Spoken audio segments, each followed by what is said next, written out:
भारतीय इतिहास में कुछ युद्ध के मैदान बहुत मशहूर हैं, जिनमें पानीपत शीर्ष के नामों में शामिल है।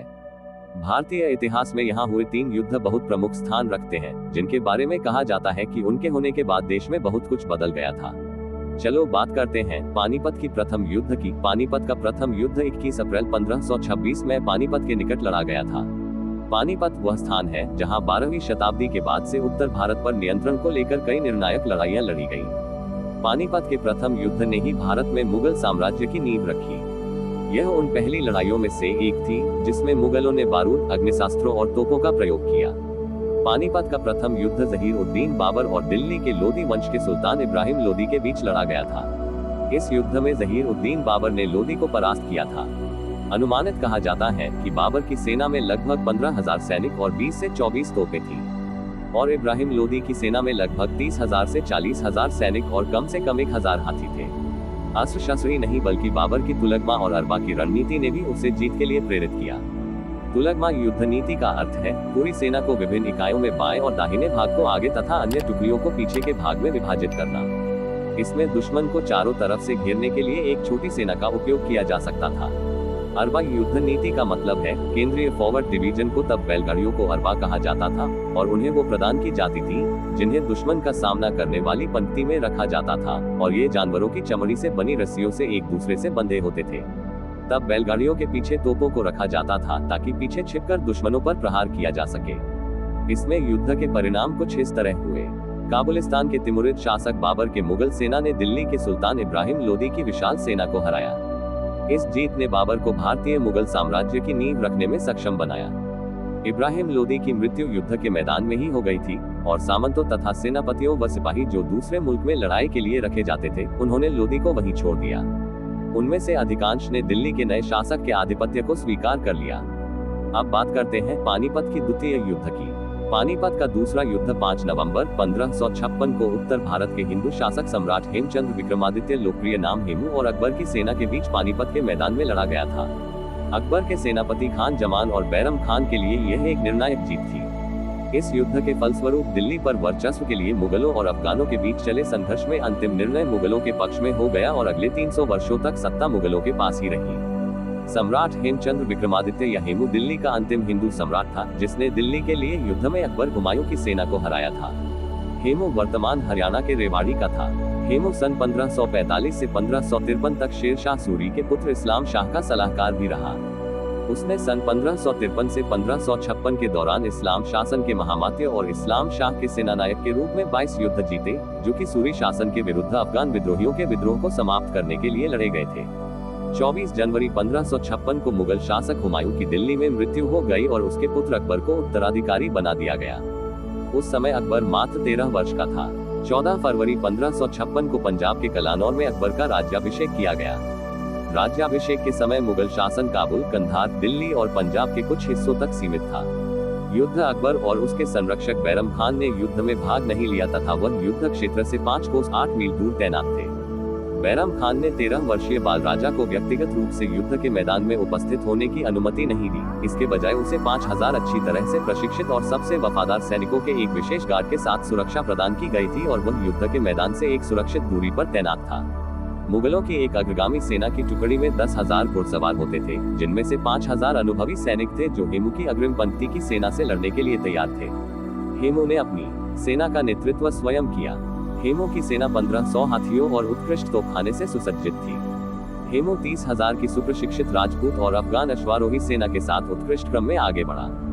हेमू अपने सैन्य बल से युद्ध में जीत की ओर बढ़ रहा था, लेकिन अकबर की सेना ने हेमू की आंख में तीर मारकर उसे घायल कर दिया, जिससे वह बेहोश हो गया, और यह घटना युद्ध में जीत की ओर बढ़ रहे हेमू की हार का कारण बन गई। हेमू को हौदा घोड़े की पीठ पर सवारी के लिए गद्दी पर न देखकर हेमू की सेना में खलबली मच गई, और इसी भ्रम की स्थिति के कारण वह हार गई। युद्ध समाप्त होने के कई घंटे बाद हेमू को मृत अवस्था में पाया गया, और उसे शाह कुली खान महरम द्वारा पानीपत के शिविर में अकबर के डेरे पर लाया गया। हेमू के समर्थकों ने उसके शिरच्छेदन स्थल पर एक स्मारक का निर्माण कराया, जो आज भी पानीपत में जींद रोड पर स्थित सौंधापुर गांव में मौजूद है। दोस्तों, आपको बता दें, पानीपत का तीसरा युद्ध भी कुछ इसी तरह लड़ा गया था। पानीपत का तीसरा युद्ध 14 जनवरी 1761 को पानीपत में दिल्ली से लगभग 60 मील 95.5 किलोमीटर उत्तर में मराठा साम्राज्य और अफगानिस्तान के अहमद शाह अब्दाली, जिसे अहमद शाह दुर्रानी भी कहा जाता है, के बीच हुआ था। इस युद्ध में दोआब के रोहिला अफगान और अवध के नवाब शुजा-उद-दौला ने अहमद शाह अब्दाली का साथ दिया। सैन्य दृष्टि से सेना ने युद्ध में अफगान और रोहिलों की भारी घुड़सवार सेना व तोपखाने जबुरक तथा जेजाइल, जिसका नेतृत्व अहमद दुर्रानी और नजीब-उद-दौला ने किया, ने मराठों की फ्रांसीसी आपूर्ति वाली तोपखाने व घुड़सवार सेना को परास्त कर दिया। 18वीं सदी में हुए युद्धों में इसे सबसे बड़ा युद्ध माना जाता है, जिसमें दो सेनाओं के बीच युद्ध में एक ही दिन में सबसे बड़ी संख्या में मौतें हुई थी। 27 वर्ष के मुगल मराठा युद्ध 1680 से 1707 के बाद मुगल साम्राज्य के पतन के कारण मराठा साम्राज्य ने तेजी से विस्तार किया। पेशवा बाजीराव ने गुजरात और मालवा पर नियंत्रण कायम कर लिया था। आखिरकार वर्ष 1737 में बाजीराव ने दिल्ली के बाहरी इलाके में मुगलों को हरा दिया और मराठा नियंत्रण के तहत दक्षिण के पूर्व मुगल प्रदेशों का अधिकांश भाग अपने कब्जे में कर लिया। इससे अहमद शाह अब्दाली के दुर्रानी साम्राज्य के साथ मराठों का सीधा टकराव हुआ। वर्ष 1759 में उसने पश्तून जनजातियों पश्तून ट्राइब्स की एक सेना तैयार की, जिससे पंजाब में छोटे मराठा सरदारों के खिलाफ कार्रवाई में लाभ प्राप्त हुआ। इसके बाद उसने अपने भारतीय सहयोगियों के साथ मिलकर मराठों के खिलाफ एक व्यापक गठबंधन में गांगेय दोआब के रोहिला अफगानों को शामिल किया। सिराजुद्दौला की भूमिका कुछ इस तरह से रही है। मराठों के साथ साथ अफगानों ने भी अवध के नवाब शुजा-उद-दौला को अपने शिविर में शामिल करने की कोशिश की। जुलाई के अंत तक शुजा-उद-दौला ने अफगान रोहिल्ला गठबंधन में शामिल होने का फैसला लिया, जो कि इस्लाम की सेना के रूप में जाना जाता था। मराठाओं के लिए ये रणनीतिक रूप से एक बड़ा नुकसान था, क्योंकि शुजा-उद-दौला ने उत्तर भारत में अफगान सेना के लंबे समय तक प्रवास के लिए वित्त प्रदान किया था। इससे ये संदेह उत्पन्न हुआ कि क्या अफगान रोहिल्ला गठबंधन के बाद शुजा-उद-दौला के समर्थन के बिना मराठा अपना संघर्ष जारी रख सकेंगे। खाद्य आपूर्ति में बाधा। आखिरकार अगस्त 1760 में मराठा शिविर दिल्ली पहुंचा और उसने शहर पर धावा बोल दिया। इसके बाद यमुना नदी के किनारे एक मुठभेड़ और कुंजपुरा में एक युद्ध हुआ, जिसमें मराठों ने लगभग 15,000 की अफगान सेना को हराकर युद्ध जीत लिया। हालांकि अब्दाली ने अक्टूबर में बागपत में यमुना नदी को पार कर दिल्ली में अपना मूल मराठा शिविर बनाया। आखिरकार पानीपत शहर में मराठों के खिलाफ अब्दाली के नेतृत्व में 2 महीने की लंबी घेराबंदी हुई। घेराबंदी के दौरान दोनों पक्षों ने एक दूसरे की आवश्यक आपूर्ति को बाधा पहुंचाने की कोशिश की। इसमें अफगान काफी अधिक प्रभावी हुए और नवंबर 1760 के अंत तक उन्होंने मराठा शिविर को होने वाली लगभग सभी खाद्य आपूर्तियों को बाधित कर दिया। मराठा शिविर में दिसंबर के अंत तक या जनवरी की शुरुआत तक भोजन समाप्त हो गया और हजारों की संख्या में मवेशियों की मृत्यु होने लगी। भूखमरी से मरने वाले सैनिकों के बारे में जनवरी की शुरुआत में खबरें आने लगी थी। युद्ध मराठा प्रमुखों ने अपने सेना नायक सदाशिव रावभाऊ से आग्रह किया कि उन्हें भूख से मरने के बजाय युद्ध में मरने की इजाजत दी जाए। यह लड़ाई कई दिनों तक चली और इसमें लगभग 125,000 से अधिक सैनिकों को शामिल किया गया। दोनों तरफ की सेनाओं को हुए नुकसान व फायदे के साथ ही यह युद्ध लंबे समय तक चला। अहमद शाह दुर्रानी के नेतृत्व में सेना कई मराठा पक्षों का खात्मा करने के बाद विजयी हुई।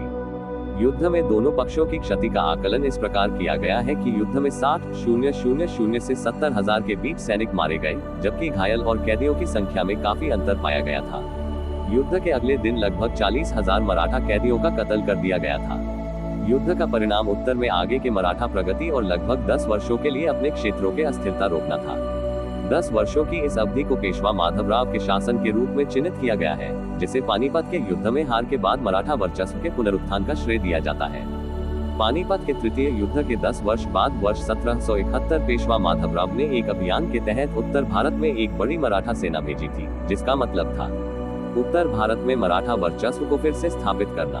अफगानों के साथ या तो पक्षपातपूर्ण विध्वंस शक्तियां जैसे रोहिलों या पानीपत के युद्ध के बाद मराठा वर्चस्व को हिलाकर रख दिया था। इस अभियान की सफलता को पानीपत की लंबी कहानी की अंतिम गाथा के रूप में देखा जा सकता है। पानीपत के तीनों युद्धों में जो सबसे महत्वपूर्ण बात सामने आती है, वही ये है कि विवाद या युद्ध का कारण पानीपत शहर कभी नहीं रहा। पानीपत हमेशा से दिल्ली का प्रवेश द्वार था। ऐतिहासिक रूप से उत्तर पश्चिम से कोई भी आक्रामक जो दिल्ली पर कब्जा करना चाहता था, उसे खैबर दर्रे और फिर पंजाब से होकर आना पड़ा। दोस्तों, आपको ये वीडियो कैसी लगी हमें कमेंट करके जरूर बताएं। जय हिंद।